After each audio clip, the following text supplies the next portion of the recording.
How's everyone? Good afternoon. No announcements, so we'll just start with Mr. Feller. Thanks, Robert. On Afghanistan, two topics, please. General Eikenberry said that allies need to do more towards the war effort, and of course you've been hearing this for some time.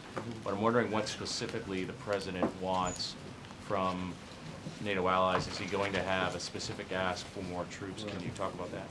Well, let me give you a little bit broader answer on Afghanistan and our Afghanistan-Pakistan review. The President is making calls and briefing members of Congress based on the conclusion of that review, which the President will announce tomorrow at the White House. So I'm not going to predictably get in front of that. I think you've heard both President Obama and candidate Obama discuss the need for greater influx of help and resources in a very dangerous part of the world. We'll have more to say on the comprehensive policy tomorrow. I will say just broadly that the calls and the consultation that are happening today are the end of a long process of consulting with members of Congress and coordinating with international leaders about this. And the President, like I said, will have more to say about this tomorrow. Is it fair to say, just a quick follow, is it fair to say on a broad level that there will be a request for more troops from the international community? I anticipate this will be a continuing thing that the President will discuss in the coming weeks. And also, quickly on autos, in the town hall today, the President said that he's expecting automakers will, that they must be willing to restructure. Does the President think that U.S. automakers make cars that Americans want to buy? Well, he owns one of them, so I think the answer to that is safely yes. What does he own? A Ford Escape Hybrid, like his press secretary. It's a nice car. It really is. Where is it? It's on West Exec. It's gray. No, not Virginia. Oh, yeah. Is it in the motorcade? No, it's Is this a new fundraising tool? it's This is brought to you by Ford. Are you being no, paid? no. Are you being paid in this endorsement? No, I'm a proud Ford owner, and I'm happy to say that. No, the President's Ford is back in Chicago. Probably for a good reason. The Secret Service doesn't let him drive anymore, which I know he misses. But no, obviously the President believes that American automakers are building cars that Americans want to buy and that are also being sold overseas. But I think, Ben, it's important to understand even what people would consider to be the most successful auto companies right now are in a global economic slowdown. All have been severely hurt. I think I mentioned a few weeks ago that Toyota had sought help from the Japanese government. It is hard. I think the President used some statistics today. If you're selling on an annual basis, if you were selling 2 years ago on an annual basis 16 million cars, and you're selling or on the path to sell on an annual basis this year 9 million cars, then you're going to have some problems with the companies that manufacture those cars and the dealers that sell those cars. What the President said today and what he's maintained throughout this process is that America needs viable automobile manufacturers, but viability means that they are operating without government assistance. I think that's what all of us want to see. Obviously, the President, as part of viability plans from both GM and Chrysler, is required by the 31st to give an update on those plans and where our government sees them, and we'll be doing that also in the next few days. Jeff? Follow up on cars. When you say in the next few days, and the president said as well in the next several days, will that happen before he goes to Europe, which is Tuesday? Yes. So Monday, perhaps? Could be Monday. And I was struck as well, he mentioned that there are a lot of mismanagement in the U.S. auto industry. Will the task force require any changes in management at GM and Chrysler as part of that package? Well, I think if you look at, over the course of many, many years, declining share in among Ford, Chrysler, and GM in the market share that they've held in this country, in some of the decisions that have been made about the different types of cars to manufacture and the types of cars not to manufacture. I think most people believe what the president said, that the management of the auto companies has been lacking. In terms of specific changes, I will wait for the president to make a determination and an announcement on that. He said as well that the government would give companies some help. Now, the auto companies have asked for $22 billion. Is that figure still? Well, let me save something for the president to do in the intervening days before he goes overseas. Jake. First, congratulations on your first virtual town hall meeting.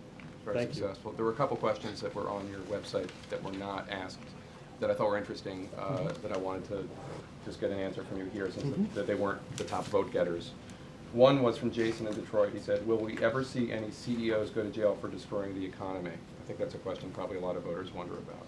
And then I have one more after that. I do believe, I'd have to look up exactly who, but I think there are executives that were a part of accounting scandals that are currently serving time in jail. And I know that You're talking about Arthur Anderson, or I think I don't know if Ken Lay ever went to jail or died before he got there, but I know that executives have been convicted of fraud in the past, and the president and the Justice Department are concerned about financial fraud, and have invested resources to ensure that fraud is rooted out, caught, and that people that conduct it are put in jail. Okay, just one more, if you'll indulge me. It's just Sure. from Peter in Oregon. He said, I appreciate the efforts of the administration to fix the economy quickly. However, why aren't you giving the American public the chance to review these bills? In your campaign, you promised we would have at least 5 days. I believe, except for the stimulus bill, I'll double check on this. I don't think you've been doing it. I might be wrong, but I don't. I'll check. I think a number of the bills have been up for 5 days. I get exactly, I think, in fact, on at least a couple of occasions, we've not signed bills when we would normally plan so that some of them could be reviewed. So that is a commitment the president intends to uphold from now on. Okay. Yes, sir. The president has been saying the last few days that we're seeing some small steps of progress. You've said similar things. Beyond the housing starts that have jumped by 22%, what else? Can you broaden that a little bit to explain what the president is talking about when he says we're seeing some progress? Well, I think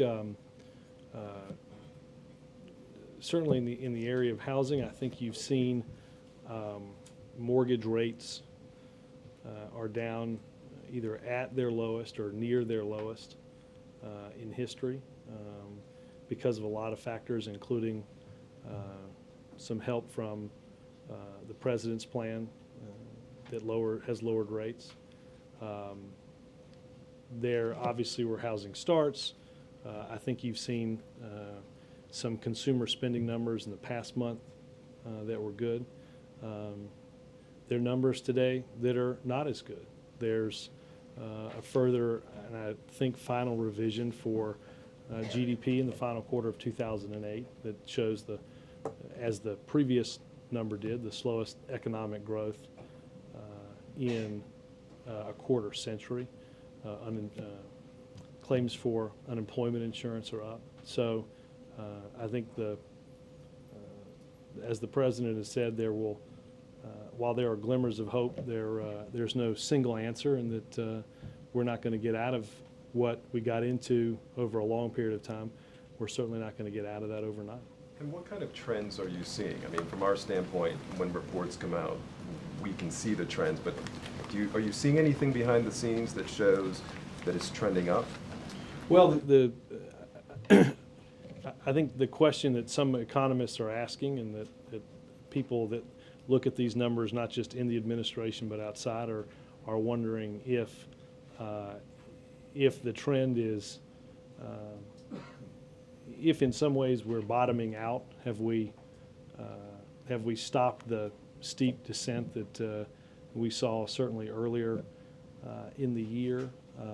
And I'm not sure there's enough data or data points to fully understand that. You know, the administration assumes that GDP numbers, when they're ultimately released for the first quarter of this year, are not going to be good. And again, I think that's why the president has sought many forums in the last few weeks to talk to people about what he's seeing in the economy and what he's doing to put the country back on a path towards sustained economic growth. That's why he thinks passage of this budget that he's outlined that will make critical investments in health and energy independence and education, while slashing the deficit in half, is part of an economic recovery plan that will make that progress. But you know, I don't think you'll see the administration get overly excited about any one number, because we understand that there are, you know, tens of millions of Americans that are hurting, and that the president's doing all he can to make their lives a little bit better. Helen? Is the president going to explain why he's sending thousands of Americans to kill and die thousands of miles away? For what is the rationale to expand this war? You talking about Afghanistan? Afghanistan. I think I have another unrelated question. you've been listening to Major with this whole, like, you ask one and reserve time to ask another. You seem so generous. You know, it's almost it's all, fair enough.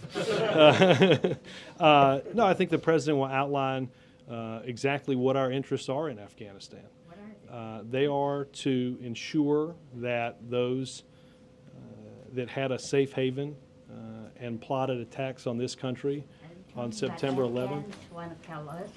Well, I'm talking about extremists from all over the world that are in Afghanistan or along the border with Afghanistan and Pakistan, who, because we have lacked a coordinated and regional strategy, plot against nations of the world even today. I think the president. Do we know why they want to do that?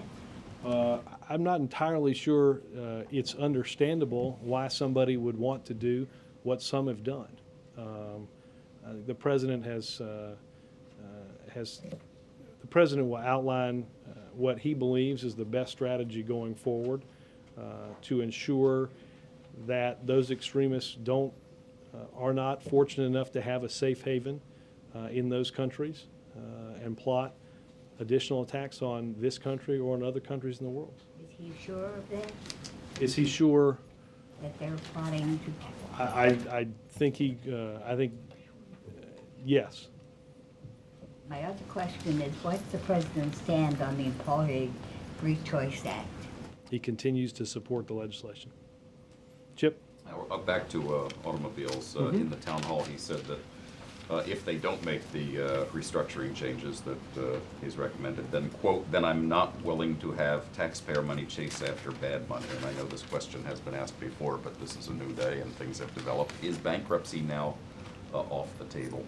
Well, again, I'm not going to get ahead of what the president will say. I think to give you a further explanation of what that statement means is similar to what I said earlier, and that is we cannot, a viable auto industry has to be able to sustain itself not be sustained by routine injections of taxpayer money.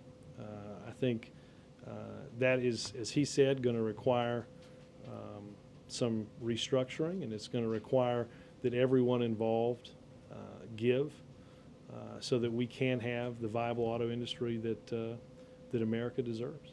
He seemed to me to sound a little frustrated with what the auto industry has come up with so far. Is he a little frustrated with with their lack of concessions? Again, I don't want to get ahead of sort of where the president's announcement or determination on this. Look, I think that I'd split this up, as I did earlier. There's no doubt that, given the economic slowdown that we're experiencing, it's hard if you're selling a little more than half of what you did 2 years ago, that you're not going to run into problems with your business model. At the same time, as I said earlier, I think there's a frustration on the part of this president and on the part of many Americans that we didn't just get into this situation because of a global economic slowdown. That though the president believes that automakers manufacture cars that Americans want to buy, I think the president also believes that they could manufacture more cars that Americans want to buy. It's not surprising that some have sought to end different model lines, that driving around in a car that gets 10 miles to the gallon, 10 miles to a gallon of gas when gas is $4 a gallon. I don't think there's. I also think there's not a very good business model by which that doesn't cause you problems as well.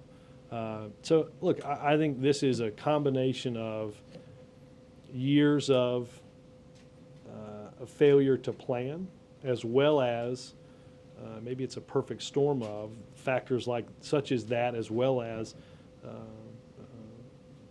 a huge economic slowdown that's seen the demand for the product become much less than it has been in just a couple of years. But have you heard him express frustration, not publicly, but back there, with the failure of auto industry executives to realize how much restructuring is necessary here? Well, again, I don't want to get into that. I think that I think the president has had some frustration with the way the companies have done business for a long time. I think he gave a speech in late spring of 2007 about the need to change the way the auto industry works and the need to address some of our problems in energy independence by making cars that were more efficient. And he didn't choose to give that speech in Chicago or in Washington or New York. He chose to give that speech at the Economic Club in Detroit in front of auto executives. So I think this is a president that has long challenged the auto industry to do what he believes they can do. That over a series of years, the auto industry and auto executives have made bad decisions. But at the same time, he believes there can be a path towards a viable domestic auto industry, and that's what this country needs. Chuck? Quick follow on Afghanistan. How does the administration describe the war in Afghanistan? I mean, so who are we at war with in Afghanistan? I think we're at war with extremists that seek to do us harm. And those extremists are? I think a combination of mostly Al-Qaeda, obviously the Taliban. I would say those are the primary extremists that we are currently engaged in a war in that country, yes. Yesterday in an interview with our friend Andrew Mitchell, Secretary of State Clinton said about the assault weapons ban that while she knew it was a heavy lift politically in Congress, she seemed to think that that's something that needed to be done. also saying that the United States demand for drugs and the gun issue is why the United States has some responsibility in the war. So I guess two questions. Does the President concur with Secretary of State on the assault weapons ban? Well, I think what you saw the administration lay out this week was a comprehensive plan to move millions of dollars in resources and hundreds of personnel to the border region to maintain security and to help the Mexican government in the efforts that President Calderon has undertaken to stamp out the violence of drug cartels that has resulted in thousands of deaths in Mexico. The President said in the campaign that he supported that ban. Though the President also believes that there are many things that can be done enforcing the current laws on the books of this country that can stem the tide of illegal guns going south of the border. Obviously, we've got to do a lot to decrease the supply that comes north because of the demand. Like many problems, that the solutions are not just one, they're multifaceted. That we have to do a lot of different things involving a lot of different departments in order to make progress. And the President would commend the Mexican President for the efforts that he's undertaken to begin to take those steps. The President agrees with Secretary Clinton on the Chuck, assault weapons ban. I think I answered your question. Is the President going to go to Capitol Hill and ask for the assault weapons ban? I don't know of any plans to do that. Just one question. I'll come back to you toward the end. How about that, Mark? Robert, in the online town meeting, when the president said he doesn't think legalizing marijuana would give the economy a boost, was he giving a political answer or an economic answer? Does he have economic numbers to back that up? I'm unaware of a CEA analysis regarding that. I think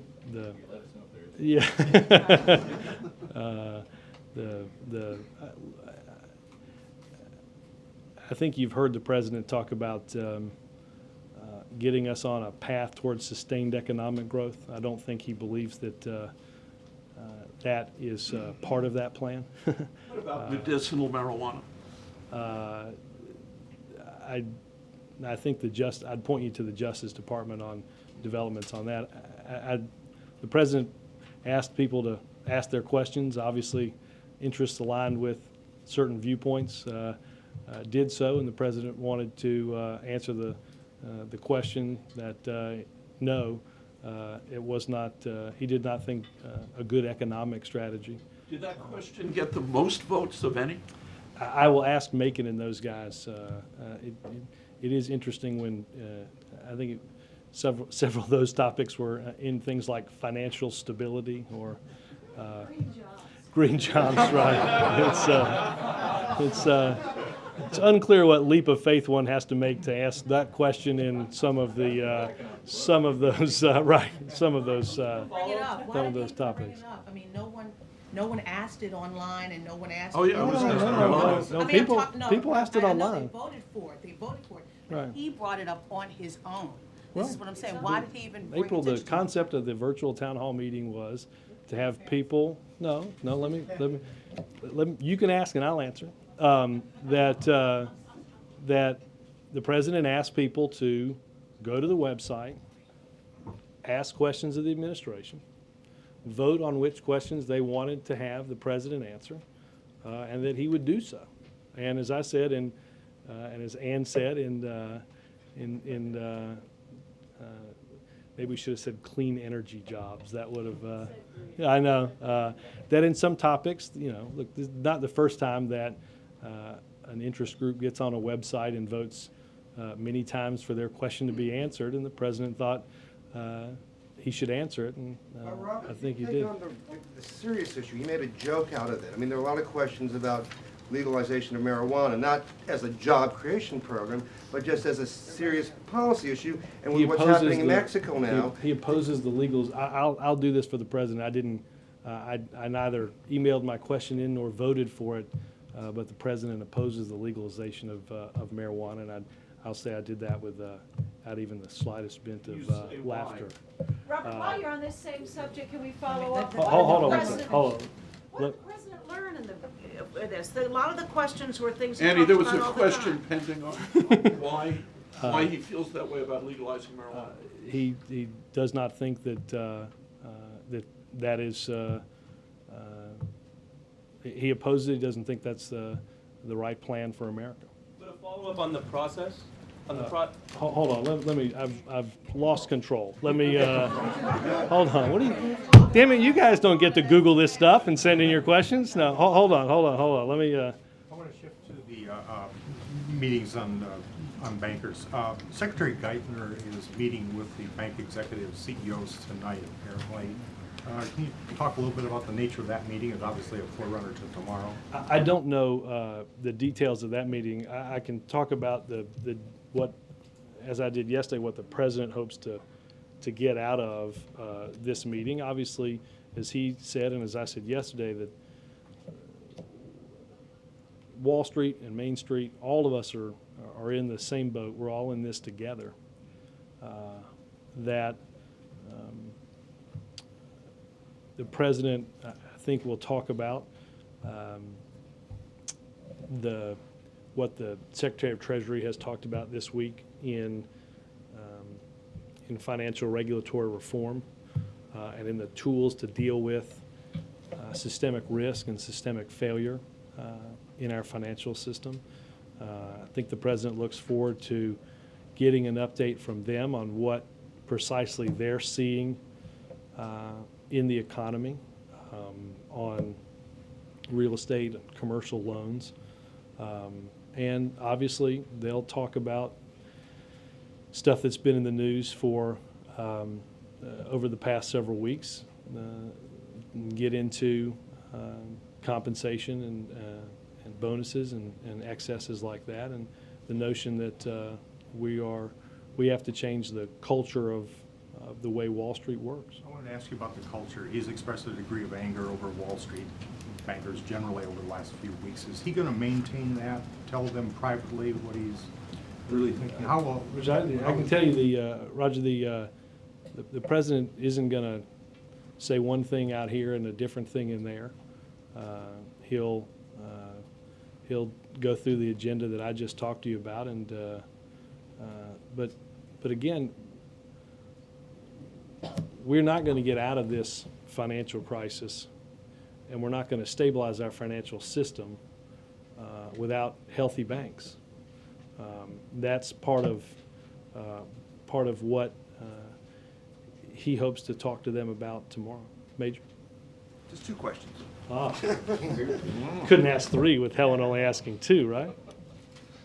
First on Afghanistan, a conceptual question, because obviously you've been part of some of the dialogue internally on this. There are folks who are in Congress, who are analysts, who've looked at the situation, many have written about it, who wonder or fear if Afghanistan could be a Vietnam-type situation for this president. To the degree, I'd like to ask you, conceptually, how much has that been a part of the discussion? Has this president reached a conclusion? I presume he has. To what degree does he have any anxiety about this conflict, this part of the world, this culture becoming a trap for him, as Vietnam did for Lyndon Johnson? Well, I have not heard the direct analogy like that in the meetings I've been in. Obviously, this has been a region of the world, in particular, a country that has vexed policymakers for a long time. And look, I think even if you go back to the beginning of what was started toward the end of 2001, I think the president asked the team here at the White House and within his administration to conduct a review and to base that view not simply on a strategy for one country and one in one place, but to, for the first time, take a regional approach to the problem, in understanding that a regional approach is what's needed to solve some of the problems. Obviously, it is hard to. I don't think it's a coincidence that it's the Afghanistan-Pakistan review, because I think you'll hear the president talk about how our progress in one is also determined by stability and progress in another. And I haven't heard the direct analogy, but I know that the president has been concerned. It would be futile, that no amount of additional effort, Well- no amount of coordination can be sufficient. Well, I think the president believes that the strategy that he'll outline gives America the best ability to deal with the threats that are there and to make progress in a very dangerous part of the world. I think that's what it outlined tomorrow. On the budget, House Republicans unveiled what they described today as their alternative to the president's budget. I wonder if anyone here has had a chance to brief you on that, on if you're aware that it doesn't actually contain any numbers. I did. It took me several minutes to read it. I think you took away I will note that there are. There's one more picture of a windmill than there is of a chart of numbers. There's, just for your knowledge, there's exactly one picture of a windmill. It's interesting to have a budget that doesn't contain any numbers. I think the party of no has become the party of no new ideas. The rhetoric inside the budget seems to be a roadmap for the failed policies that got us into this mess, to extend trillions and trillions of dollars of tax cuts for the wealthy, continue subsidies for big oil, and I think it takes us back to where we've been and why we're in this problem. I'm glad I think the administration is glad that the Republicans heard the president's call to submit an alternative. We just hope that next time it will contain actual numbers so somebody can evaluate what it means. Cheryl. Robert, since everyone's getting a couple of questions. First, the party of no has become the party of new ideas. Is that No new ideas. No new ideas. Is that changing the tone in Washington? Well, yeah. Sure. How is that? Well, look, this is the Republicans have asked for, and the president has asked for, ideas on how we put our country back on a sustainable path toward fiscal responsibility. So I think if I intoned to you that I would produce a 20-page document that outlined my budget priorities, that it might actually contain a chart with some numbers. I don't think that's a whole lot to ask. I think it is. And the president doesn't think that's a whole lot to ask either? I mean, he's disappointed in this too? Absolutely. I think that, again, well, let me ask you this question. How would you compare our budget deficit in fiscal year 2011 with theirs? I'm not the press secretary, Robert. You're the one understand. answering the questions. No, I understand, but I will answer. Ask it and then answer. Sure, we'll play the Jeopardy version of Robert Gibbs' briefing. Actually, Answer it. actually, it is. If I could have like a piece of glass like right here, this would be but Now you do have control. exactly. This is sort of what I had in mind. Bill might have a question. No, but the reason you can't compare budget deficits and the progress that we're making on cutting the deficit in half is because there are no numbers with which to compare it. I guess it's no wonder that over the course of many years, budget deficits in this town and debts ballooned because a group of individuals think that you can have a budget that doesn't contain numbers. No wonder we have a inherited budget deficit of $1.3 trillion and a debt that's out of control. Okay, now, along another question, the bankers. The president needs their support in the plans that Secretary Geithner announced this week. So to what extent will he use this meeting tomorrow to maybe exercise his powers of persuasion to get the financial industry on board with some of these plans, buying up the toxic assets and also the regulatory goals that the Secretary outlined? Well, let me separate those for a second, because some of the regulatory goals that the Secretary outlined, the administration strongly believes have to be instituted in order to change the rules of the road and ensure that we have all the necessary tools to protect the taxpayers and do what is needed if our financial system is confronted with systemic threats. We've talked a couple of times this week about the need to have the ability to resolve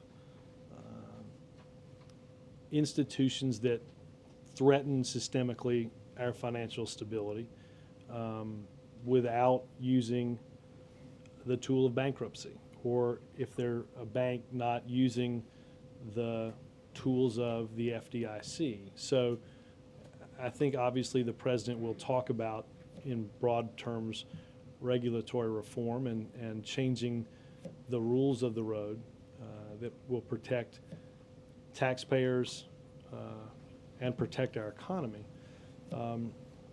I'm sure that the president will talk about the Treasury's plan.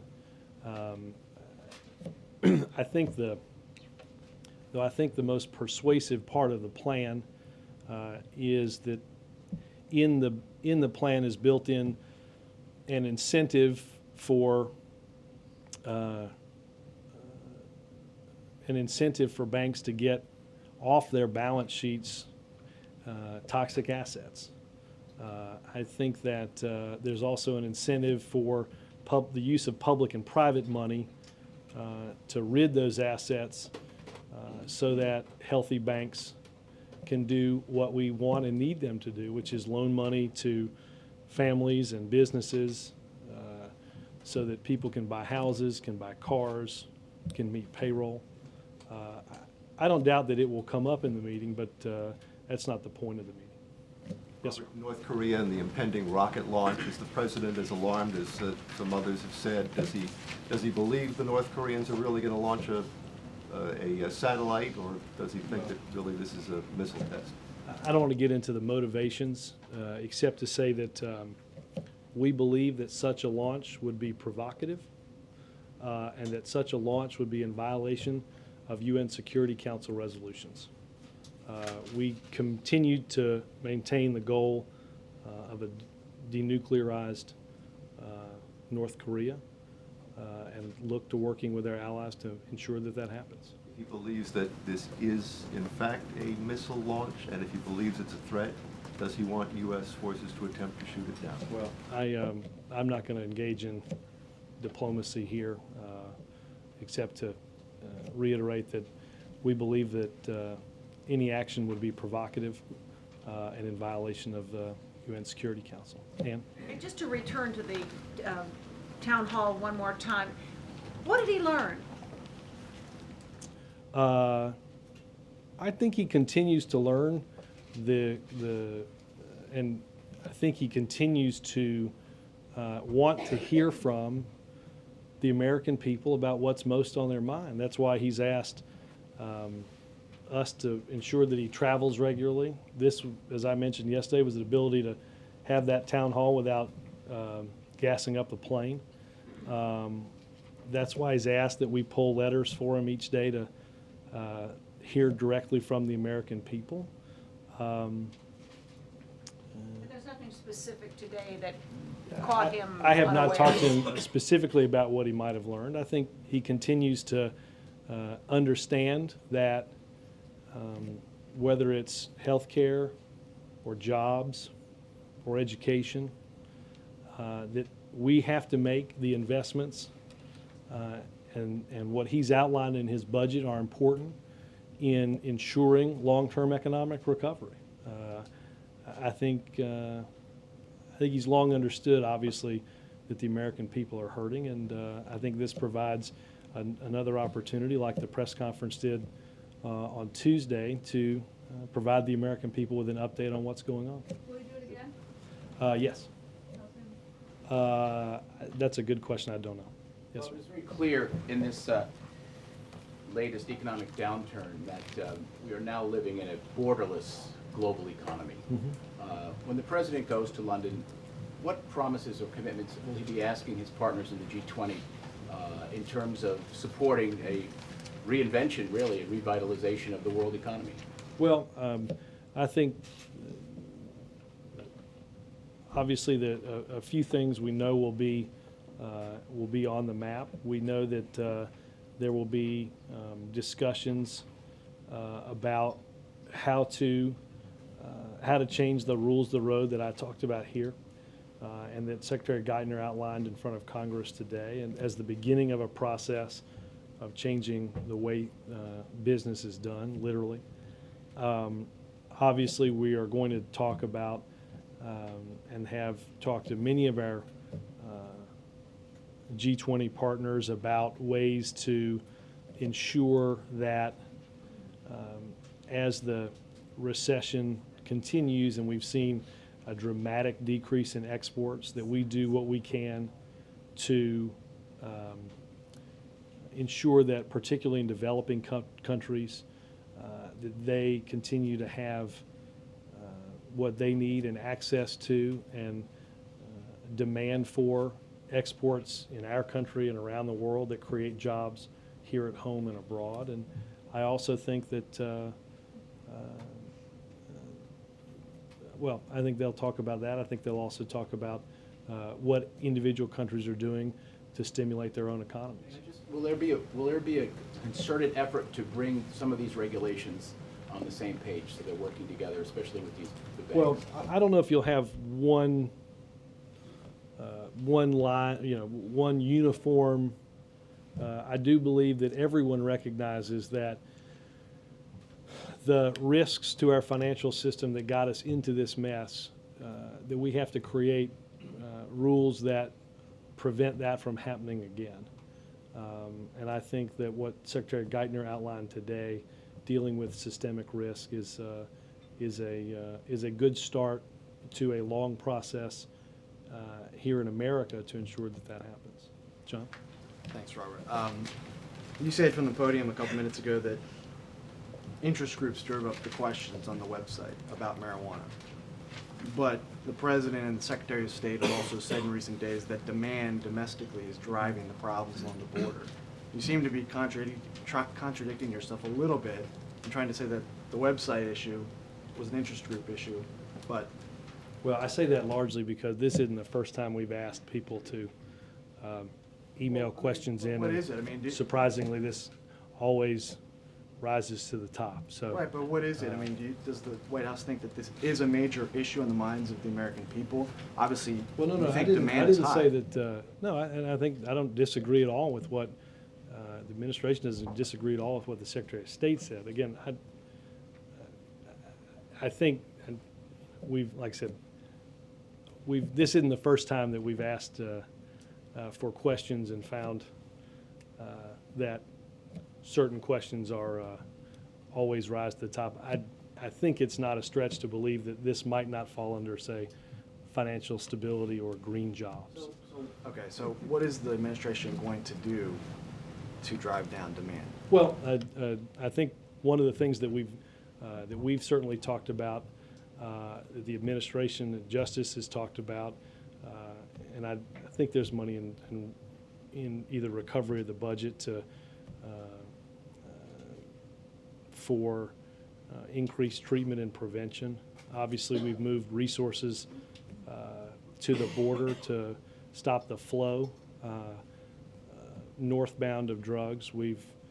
There are, as Secretary Napolitano outlined, steps that we're taking to ensure, for instance, that rail cars are inspected 100% to drive down that demand. But obviously, this is going to take a coordinated effort through drug courts and treatment and prevention in order to ensure that the rising or sustained demand is that we take action to stop that. Thank you, Robert. Yes, sir. Thank you very much.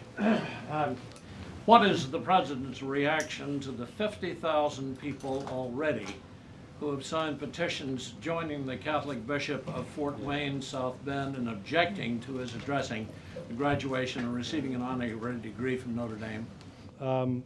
The President obviously believes in everyone's right to get involved and to exercise their opinion, and he's met with, I think met last week with Cardinal George and others to discuss topics that he's interested in and the Catholic Church is interested in again, and he looks forward to continuing that dialogue in the lead up to the commencement, and looks forward to delivering the address in May. Thank you. Thank you very much.